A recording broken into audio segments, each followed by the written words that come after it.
Pemirsa, mantan Bupati Aceh Tengah periode 2017-2022, Syabela Abu Bakar, resmi mendaftar di Dewan Pimpinan Daerah Partai Gerindra Aceh.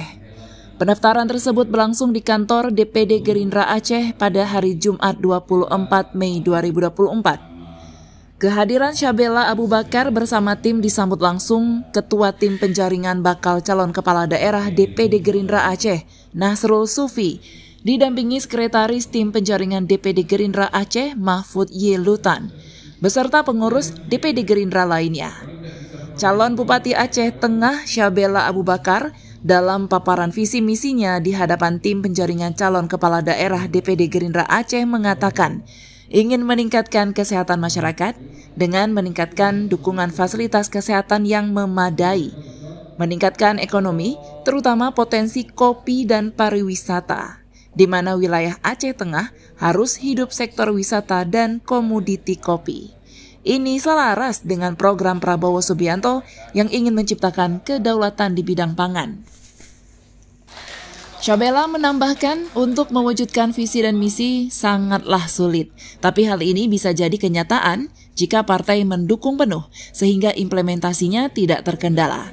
Dirinya juga berharap kepada DPD Gerindra Aceh agar merestui dirinya maju sebagai calon Bupati Aceh Tengah. Kita tetap di bidang pertanian dan pariwisata dan mengarah ke industri pariwisata dan industri pertanian.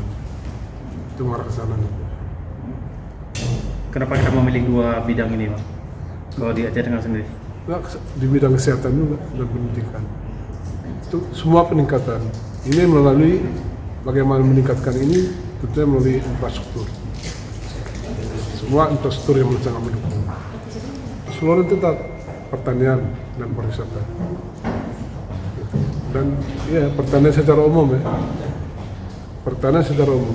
Ini sudah segaris dengan visi misi Prabowo sebagai presiden nanti. Ternaknya, perdaulatan di bidang pangan, itu hutan kerakyatan, itu sudah kita masukkan di misi. Dari Banda Aceh, Tim Liputan Aceh TV melaporkan.